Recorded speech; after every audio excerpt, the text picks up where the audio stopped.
ke profesi selanjutnya mungkin ada yang mau ditanyakan? Ada? Oh, nggak ada, kameramen sama produsen nggak ada. Saya sebenarnya menarik begini, menarik ini. Mungkin sebelum masuk profesi selanjutnya, saya bisa menduga itu berarti hal-hal berkaitan dengan bisnis kan. Berkaitan dengan tadi pertanyaan soal pengalaman yang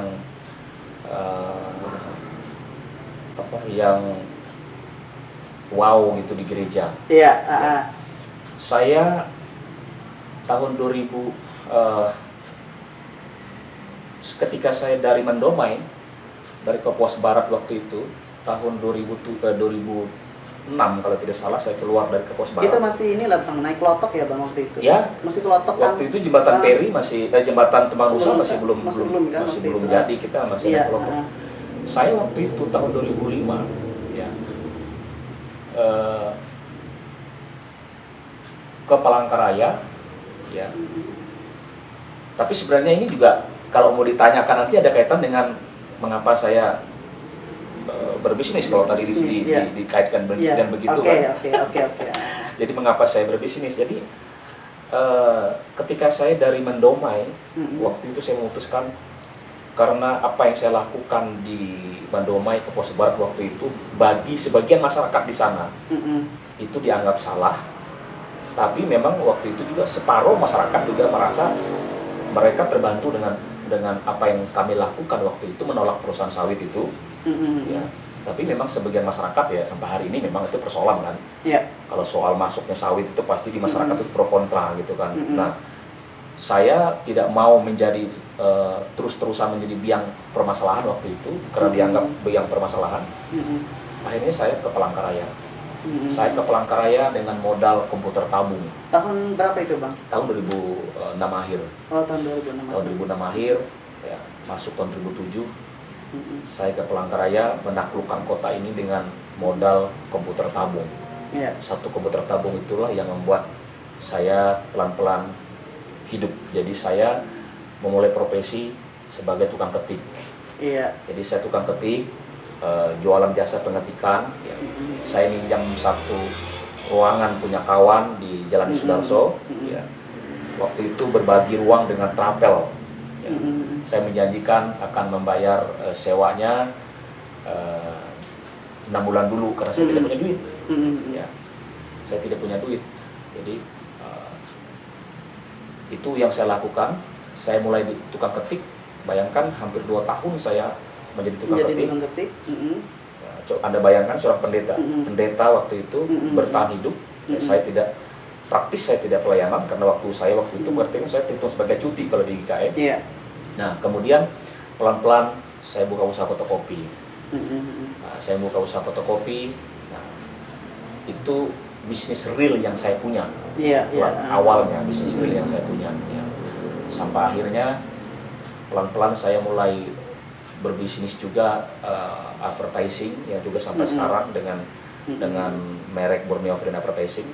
Ya saya juga sebenarnya menjalani beberapa bisnis waktu itu, tetapi yang namanya usaha pasti ada saat-saat jatuh bangun, terlilit utang segala macam, dan saya mengalami masa-masa seperti itu, masa-masa sulit, masa-masa harus ditagih dengan bank, masa-masa saya harus disita beberapa properti yang saya miliki, mobil, ruko gitu.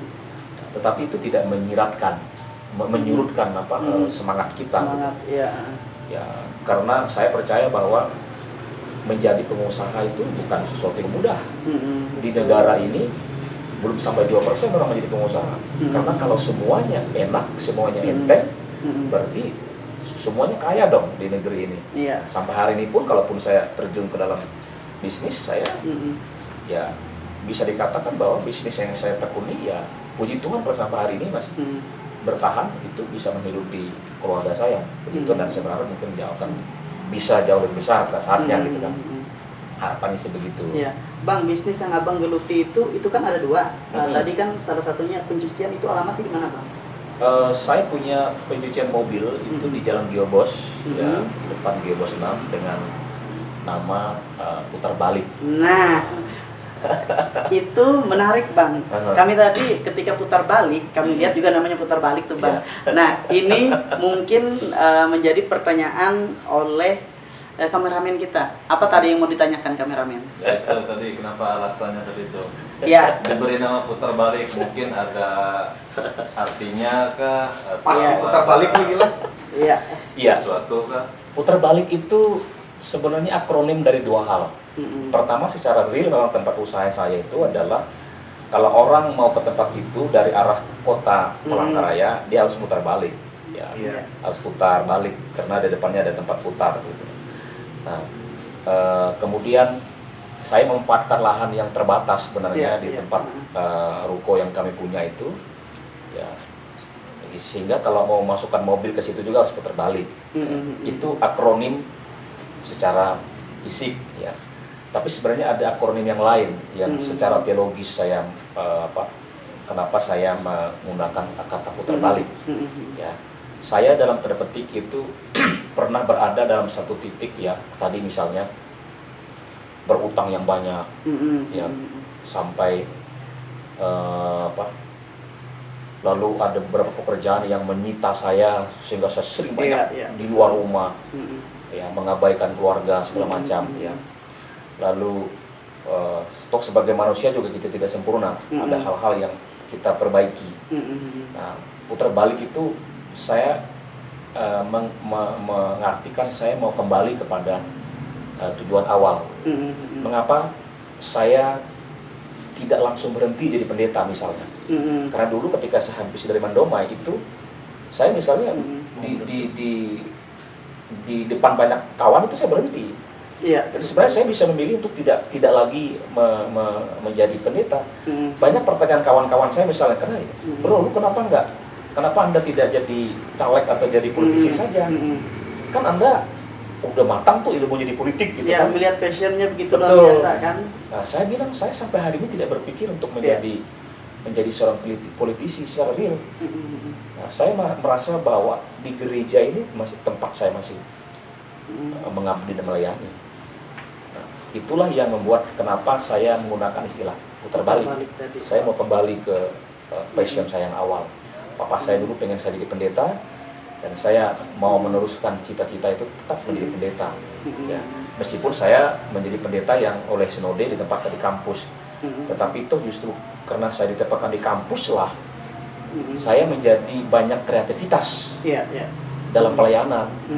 Ya, jadi mungkin itu yang membedakan saya dengan beberapa pendeta yang teman-teman saya di jemaat. Kalau di jemaat kawan-kawan saya harus ngikut aturan main di jemaat. Mereka harus terikat kepada jadwal-jadwal yang ada di jemaat. Ya, mungkin beberapa kawan-kawan akhirnya menjadi bisa jadi ya kurang banyak waktu dan kesempatan untuk mengeksplor beberapa hal yang berkaitan dengan pelayanan atau beberapa hal yang berkaitan dengan materi khotbah. Nah, itulah yang menguntungkan saya misalnya orang yang di kampus yang tidak aktif, tidak berada di jemaat. Aktif di jemaat ya Bang. Betul, Ya. sehingga waktu itulah yang membuat saya bisa belajar dari semua. Iya, betul. Dan ini pengalaman yang menarik bagi saya sebagai seorang pendeta di GKI. Kan kita di GKI kan dulunya ini tabu yang namanya pendeta khotbah tidak di mimbar itu kalau kami bilang Bang ini zaman Pontius Pilatus. Nah, iya, zaman Pontius Pilatus. Zaman kuda makan besi. Iya. Zaman Pontius Pilatus. Iya. jadi sahabat GSM gini, saya mau sedikit sharing soal pengalaman ini. Ya, saya mohon maaf, saya bukan mau mengatakan bahwa saya sok-sokan saya paling hebat, tidak. Tetapi tahun 2010-2011 ketika saya secara organisasi saya bukan bagian dari organik GKI, karena waktu itu saya adalah pendeta non organik. Ya, sejak 2007 saya non organik, ya, sampai 2015 saya non organik, 2016 saya non organik. Tapi itu tadi justru kesempatan saya sebagai pendeta non organik, saya belajar dari banyak hal. Saya belajar dari gereja-gereja lain. Pengalaman-pengalaman. Betul. Saya belajar dari buku-buku, saya belajar dari beberapa kisah pendeta-pendeta sukses, saya belajar lagi saya bagaimana berkhotbah dengan baik, bagaimana menyampaikan khotbah dengan baik, bagaimana melihat jemaat. Kalau saya berada dalam posisi jemaat, saya mendengarkan pendeta yang berkhotbah, kira-kira apa perasaan jemaat. Saya menyelami itu. Dan itulah yang membuat saya memberanikan diri membuat terobosan-terobosan. Tahun 2009, 2010, 2011 waktu itu GKE sangat tabu. Pendeta yang turun dari mimbar, ya contohnya turun dari mimbar, kemudian khotbah menggunakan PowerPoint, atau ilustrasi-ilustrasi. Betul. Kalau ilustrasi mungkin sudah beberapa kawan-kawan pendeta GKE sudah ini ya. Tapi yang turun dari mimbar, itu. Kami memulainya di GKE Sekatik. Saya waktu itu minta oleh Pak Pendeta Immanuel Surya Sukma, yang juga waktu itu adalah pimpinan saya waktu di Mandomai sebenarnya. Saya juga bertanya-tanya waktu itu kenapa beliau meminta saya untuk membantu beliau di Sekatik. Ya mungkin saja beliau melihat sesuatu yang bisa saya bawa ke anak muda di Sekatik. Karena memang di gereja Sekatik itu kalau nggak salah hampir kebanyakan anak muda ya Bang ya, mahasiswa. Betul. Di sana. Betul. Di GKI Sekatik sebelum pandemi ya itu memang yang ibadah sore, pagi, sore. Bahkan saya sendiri sampai hari ini saya adalah warga jemaat di Sekatik sebenarnya. Itu kebanyakan anak muda dan itu dari gereja-gereja yang lain, dari gereja GKI yang ada di Kota Palangkaraya ini. Betul. Nah, saya 2010-2011 itu memulai khotbah di kampus-kampus, di organisasi-organisasi yang waktu itu di luar gereja ya. Karena gereja tidak mungkin dalam tanda petik mengundang saya, karena saya orang di luar non-organik, di luar struktur gereja. Tapi yang mengundang saya justru organisasi-organisasi, misalnya di pemerintahan, kampus, kemudian perbankan, kantor-kantor, begitu yang mengundang saya untuk berkhotbah. Dan ini kesempatan, betul. Dan ini kesempatan saya bereksplorasi. Saya tidak terikat dengan pakaian, tidak terikat dengan pakaian-pakaian kegerejaan ya. Nah mungkin itu yang menjadi seperti sesuatu yang bagi anak-anak muda, mereka melihat oh ini sejiwa dengan kami. Meskipun pilihan ini sebenarnya dalam tanda petik ya mengganggu golongan-golongan tertentu di gereja kita. Kita harus jujur soal ini. Kita harus jujur ya. Meskipun saya sebenarnya hari ini ketika saya sudah aktif sebagai pendeta GKE, saya harus menghargai aturan-aturan gereja. Iya, betul. Sampai hari ini saya kalau saya khotbah di gereja, saya tetap menggunakan atribut-atribut gereja, meskipun saya juga pernah ya saya kalau mau jujur dicap sebagai pendeta yang liar, pendeta yang membangkang, pendeta yang terlalu laju. Nah itu yang dicapkan kepada saya. Ya. Tapi saya merasa saya tidak pernah mau membalas itu. Ya, saya tidak pernah mau mundur dari pola-pola pelayanan yang menjangkau anak-anak muda, menjangkau marketplace. Karena saya merasa bahwa GKE harus punya wajah yang baru dalam dunia melayani anak-anak muda. Nah, oleh karena itu saya merasa bahwa perlu dihimpun lagi teman-teman yang punya spirit yang sama untuk menjangkau anak-anak muda dengan pola-pola pelayanan yang menurut tadi Bro Yosef bilang tadi zaman Pontius Pilatus. Kita harus koreksi lagi. Memang ada hal-hal yang harus kita benahi, harus kita benahi. Mengikuti keadaan zaman. Betul. Kita tidak larut dalam zaman ini, tetapi kita mewarnainya. Ya, kita memberi bentuk, memberi warna, sehingga anak-anak muda tetap bertahan di gereja. Kita tidak menghilangkan gitu ya. Betul. Kita tidak menghilangkan. Betul. Sejarah-sejarahnya masih ada. Betul. GKE sebagai sebuah organisasi itu tetap. Iya, kita tidak menghilangkan. Betul. Sebagai sebuah organisasi dia harus kita hargai. Tetapi GKE kan berada dalam dunia yang berubah. Dunia yang dinamis. Jadi pelayanan kita pun harus menyesuaikan dengan keadaan. Nah, misal kayak sekarang pandemi. Ya kita mau tidak mau kita harus menggunakan media-media virtual gitu kan. Betul. Harus kreatif bagi saya. Kreatif, betul. Itu kira-kira soal pelayanan.